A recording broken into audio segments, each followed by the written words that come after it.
کرم مرشد محترم. اب ذکر قلب کا یہ ہے کہ یہ اپنے بس میں، اگر اپنے بس میں ہوتا آج ہر آدمی یہ نزاکت کر لیا. یہ اپنے بس میں نہیں ہے، یہ عطا ہے، یہ رب کی طرف سے عطا ہے جس کو چاہے. جس کو ذکر قلب عطا ہو گیا رب کی طرف سے، اس کی نشانی اس کے اندر اللہ شروع ہو گئی.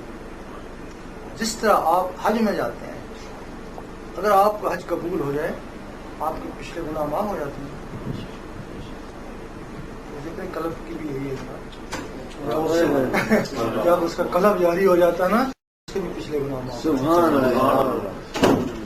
یہ حج سے افضل ہے.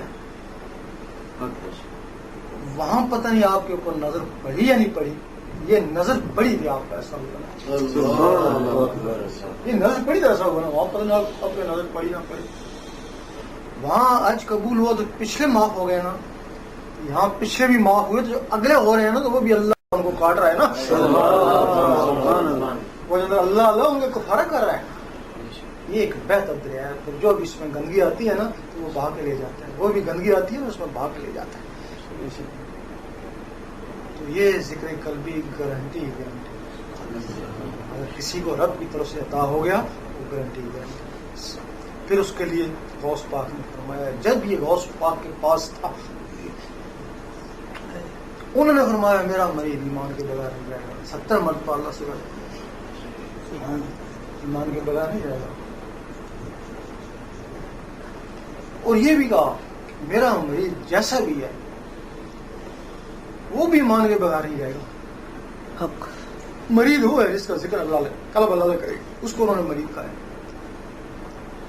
میرا مریض ہو گیا ہے، قلب نے اللہ کرنا شروع کر دی، پھر وہ گناہوں میں لگ گیا، مرتے وقت پھر اس کو اللہ جاری دے.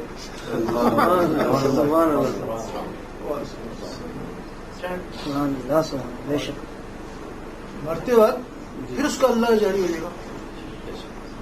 یہ کراچی میں ایک افضال ہے، تو ان کا ذکر ہو رہا چلتا تھا. ان کو سخت بخار ہو گیا اور کسی طریقے سے اترے نہیں. انہوں نے سمجھ لیا کہ اب میری زندگی جو ہے وہ آخری. یہ بھی سوچنے لگے کہ میرا ذکر بھی مانے.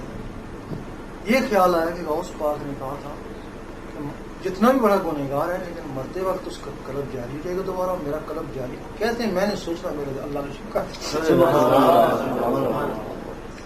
ادھر حدیث ہی میں کہ جس کا مرتے وقت زبان میں کلمہ بغیر حساب کتاب کے